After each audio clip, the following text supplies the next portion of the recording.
आज हम जो टॉपिक स्टार्ट करने जा रहे हैं उस टॉपिक का जो टाइटल है वो है लाइसोसोम।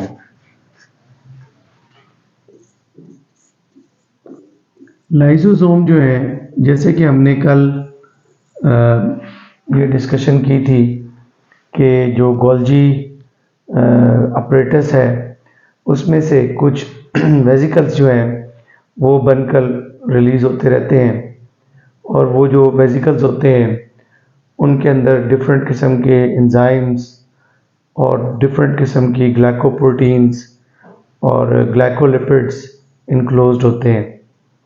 तो इसी तरह के कुछ वेसिकल्स जो हैं जो कि रिलीज़ होते हैं फ्रॉम गोल्जी ऑपरेटस और टेक्निकली वो गोल्जी बॉडीज़ ही होते हैं, उनको हम लाइसोसोम भी कहते हैं। बेसिकली जो लाइसोसोम्स हैं ये हैं तो Golgi bodies, these are the Golgi bodies, लेकिन ये जो गोल्जी बॉडीज़ हैं ये कैरी करती हैं स्पेसिफिक काइंड ऑफ एंजाइम्स जो हम आगे जाकर डिस्कस करेंगे, जिनको हम हाइड्रोलिटिक एंजाइम्स कहते हैं, जो कि सेल के अंदर या इवन सेल से बाहर मुख्तलिफ़ किस्म के मॉलिक्यूल्स और सेलुलर कंपोनेंट्स के ब्रेक डाउन में इन्वॉल्व होते हैं। तो let start the lysosomes history. हम इसकी थोड़ी सी हिस्ट्री देख लेते हैं। लाइसोसोम जो है ये डिस्कवर किए गए थे इन 1949।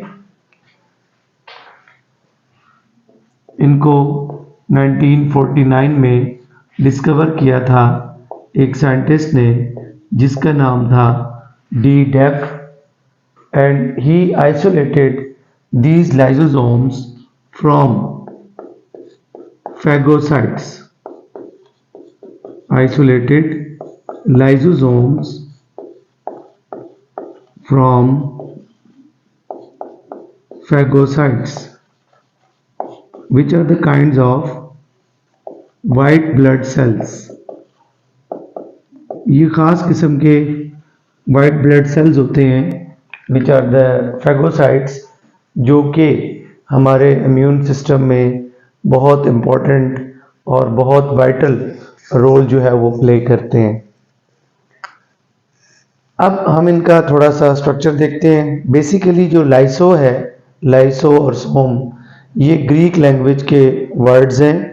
लाइसो का मतलब होता है स्प्लिट और सोम जो है उसका मतलब होता है बॉडीज़, यानी इस किस्म की ये सेल के अंदर बॉडीज़ होती हैं या सेल के अंदर ये इस किस्म के स्ट्रक्चर्स होते हैं जो कि विद इन द सेल और आउट ऑफ द सेल मुख्तलिफ़ किस्म के जो मॉलिक्यूल्स होते हैं उनके ब्रेक डाउन में इन्वॉल्व होते हैं, इसलिए इनको हम बोलते हैं लाइसोसोम्स।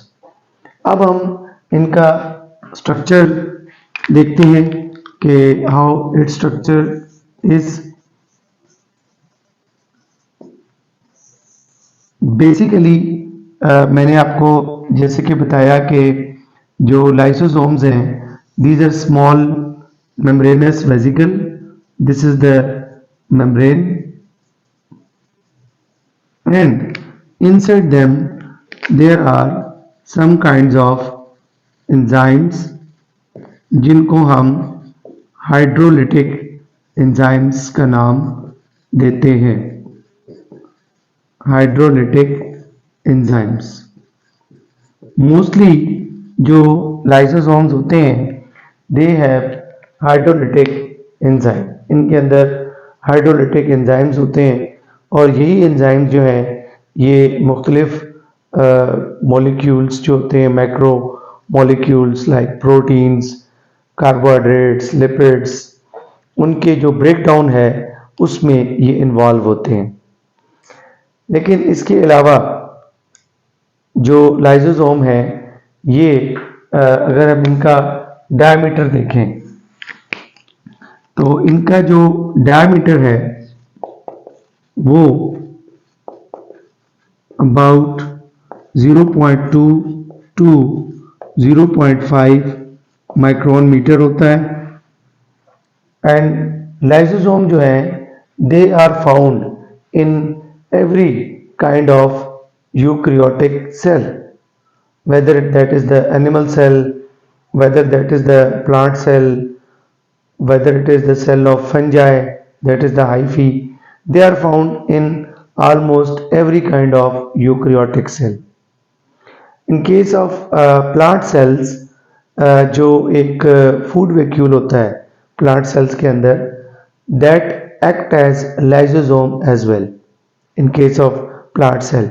ये भी काफ़ी इम्पोर्टेंट एमसीक्यू है कि in case of plant cells which organelle act as lysosome, तो its answer is the large vacuole which is found in the plant cells that act as lysosome. Now अगर हम इसकी formation की बात करें, जैसे कि आई हैव टोल्ड कि जो लाइसोसोम है these are the basically Golgi bodies.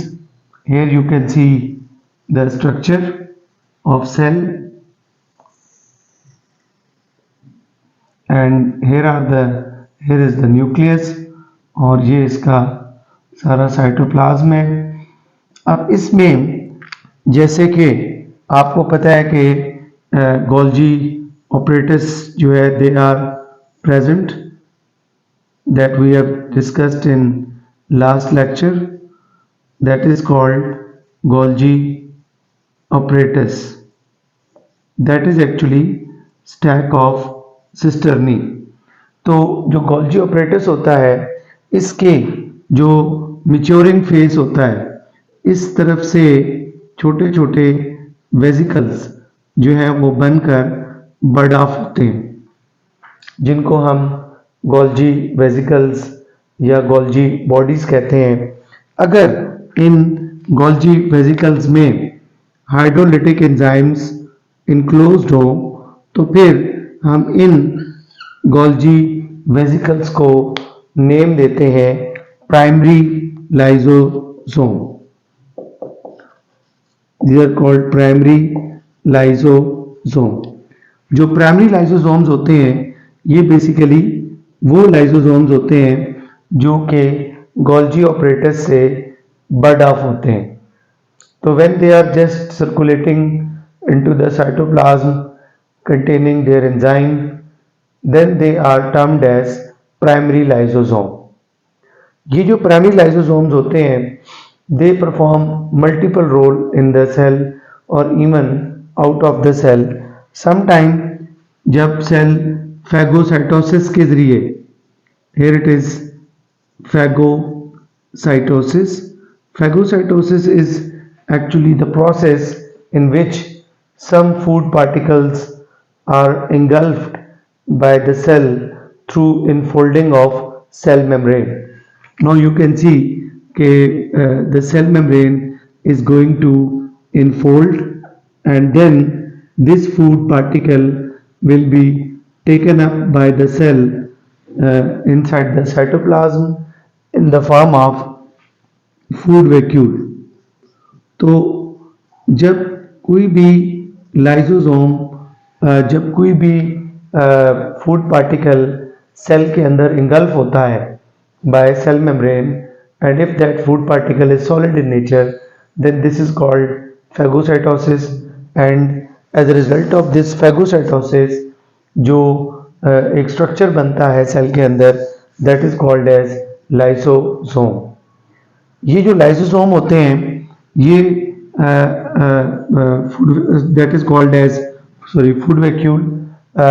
ये जो स्ट्रक्चर बनता है बाय फैगोसाइटोसिस, इस फूड वैक्यूल के साथ ये जो प्राइमरी लाइसोसोम्स होते हैं they use to fuse with this food vacuole, और जब ये प्राइमरी लाइसोसोम्स इस फूड वैक्यूल के साथ फ्यूज होते हैं तो they usually pour their enzymes into the food vacuole, and then this whole structure which is now is the combination of food vacuole and primary lysosome, that is called secondary lysosome. इसको हम बोलते हैं secondary lysosome. So you can say that secondary lysosome is the combination of primary lysosome and food vacuole, and this process, the formation of this lysosome is carried out when the cell is going to perform intracellular digestion. So this secondary lysosome is involved in intracellular digestion. Intracellular digestion is that kind of digestion when the food particles are digested inside the cell. That is called as uh, intracellular digestion. So now you can understand the terms primary lysosome and then secondary lysosome. So again I am going to revise the concept कि जो primary lysosomes हैं, they are the lysosome which are formed directly from Golgi apparatus, and they are the just vesicles and carrying hydrolytic enzymes which are mostly acidic in nature. And when these primary lysosomes fused with food vacuole, which is formed as a result of this phagocytosis, then these primary lysosome and food vacuole is collectively termed as secondary lysosome. And then this secondary lysosome is involved in intracellular digestion. तो हम ये कहते हैं कि यही जो primary lysosomes होते हैं यही ट्रांसफॉर्म हो जाते हैं into secondary lysosome when they fuse with food vacuole. Sometimes these lysosomes can interact with contractile vacuole, and then they pour their enzyme outside the cell by the process of exocytosis. Now, for example, here is contractile vacuole.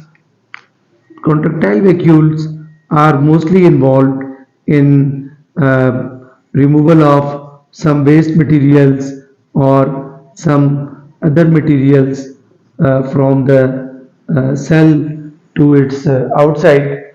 So when these primary lysosome fused with these contractile vacuole, again they form secondary lysosome, and again they usually pour their enzyme into the contractile vacuole, and then finally with the help of contractile vacuole these enzymes are thrown out from the cell into its surroundings by the process of exocytosis.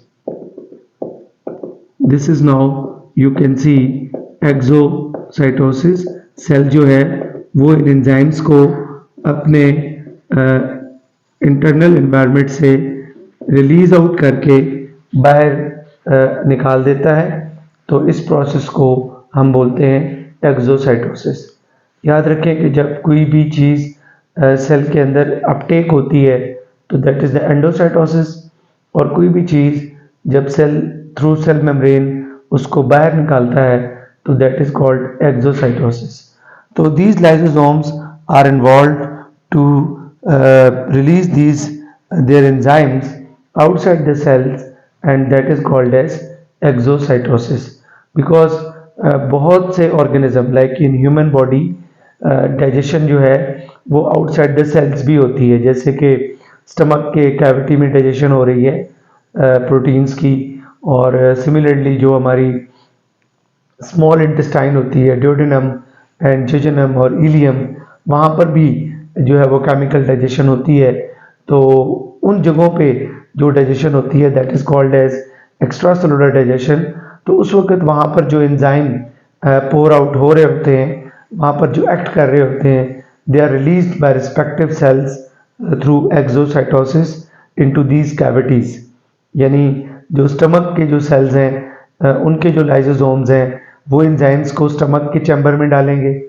जो duodenum के sales हैं वो enzymes को duodenum के chamber में place करेंगे। इसी तरह इलियम के सेल्स भी इलियम के चैम्बर में, इलियम के ल्यूमेन में जो है वो एंजाइम्स को प्लेस कर देंगे थ्रू एक्सोसाइटोसिस, ताकि वहाँ पे फूड जो है वो डाइजेस्ट हो सके। So this is discussion about lysosome. अब हम देखते हैं कि जो लाइसोसोम्स हैं, हाउ दीज आर इम्पोर्टेंट और सिग्निफिकेंट फॉर अ सेल। तो हम उसके ऊपर इसकी अब डिस्कशन देखते हैं।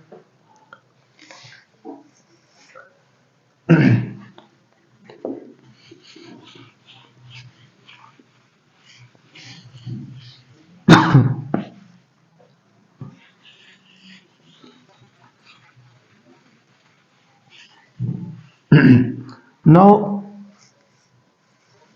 the title is Functions of Lysosome. Functions of lysosomes.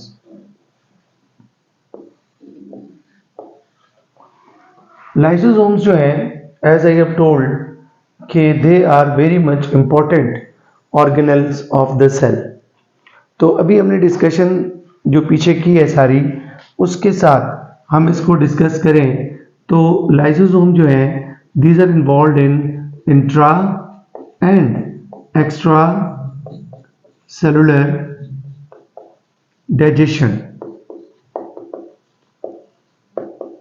जैसे कि अभी मैंने आपको डिस्कस किया है आपके साथ कि बहुत सारे जो फूड के मॉलिक्यूल्स होते हैं, they are digested inside the cytoplasm और इनसाइड द सेल, स्पेशली आपके जैसे कि फेगोसाइट्स हैं, जो WBCs हैं, वाइट ब्लड सेल्स हैं, when they usually encounter with some kind of bacteria into the blood stream, तो दे यूजुअली इंगल्फ देम, और around the organs they usually engulf them.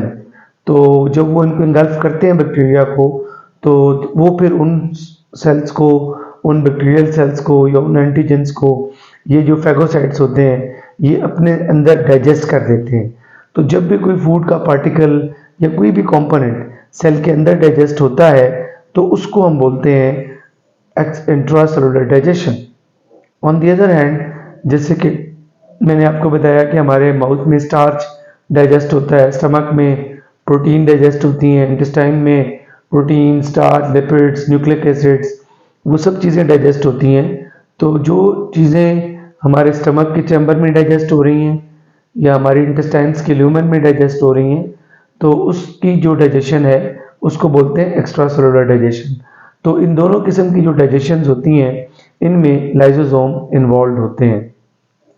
तो ये तो इनका बहुत ही इम्पोर्टेंट और प्राइम फंक्शन है कि they carry digestive enzymes and they are involve in the chemical digestion which is whether taking place inside the cell, that is intracellular digestion, या वो डाइजेशन जो है अगर वो आउटसाइड द सेल हो रही है तो that is the extracellular digestion. तो ये जो डाइजेशंस हैं, these are carried out with the help of lysosome। तो this is the one of the important function of the lysosome। इसके अलावा जो सेकंड इसका फंक्शन है वो है autophagy. This is very interesting process जिसको हम बोलते हैं सेल्फ ईटिंग।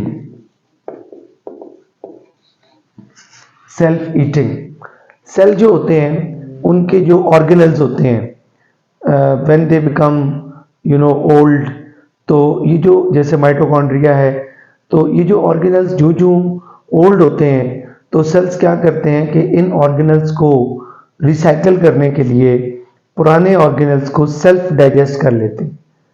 यानी जो लाइसोसोम्स होते हैं वो सेल के अंदर मौजूद ओल्ड ऑर्गेनेल्स लाइक माइटोकॉन्ड्रिया को डाइजेस्ट कर देगा, ताकि वो जो माइटोकॉन्ड्रिया है वो जो उसका जो यूजेबल कंटेंट है वो सेल यूज करके नया माइटोकॉन्ड्रिया बना ले, और जो उसका वेस्ट कंटेंट है वो सेल अपने आप से रिमूव्ड आउट कर ले। तो इस तरह सेल अपने जब ऑर्गेनेल्स को खुद ही रिप्लेस कर रहा होता है, ताकि अपनी हेल्थ को बेहतर रख सके, तो इसको हम बोलते हैं ऑटोफेगी और या सेल्फ ईटिंग ऑफ सेल। और इसमें जो लाइसोसोम होता है दैट एक्ट एज ऑटोफेगोसोम। इसमें हम लाइसोसोम के लिए जो टर्म यूज करते हैं वो होती है ऑटोफेगोसोम।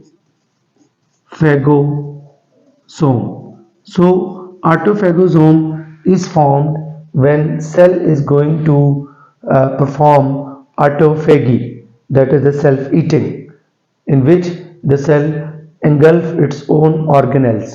Why? For the recycling. One of the aging reason is, जो हमारे बुढ़ापे की रीज़न होती हैं, बहुत सारी रीज़न्स हैं, उनमें से एक रीज़न ये भी है कि जो हमारे ओल्ड ऑर्गेनल्स हैं उनकी जो सेल्फ डाइजेशन है, सेल्फ रिप्लेसमेंट है, वो नहीं होती, और इस तरह हमारे सेल्स अपने ओल्ड ऑर्गेनेलिस को रिप्लेस नहीं कर पाते, तो gradually they become weaker and ultimately हमारी ओवरऑल जो बॉडी सिस्टम्स हैं वो वीक होने लग पड़ते हैं और हमारी बॉडी जो है वो एजिंग की तरफ मूव होना शुरू हो जाती है। तो दिस इज़ अनदर रीज़न कि जिसकी वजह से एजिंग भी हो सकती है कि अगर हमारे सेल्स जो हैं उनमें लाइसोसोम ऑटोफेगोसोम का रोल प्ले ना करें, तो फिर जो है वो सेल्स अपने आप को हेल्दी नहीं रख पाते। इसके अलावा एक और प्रोसेस होता है that is called as autolysis.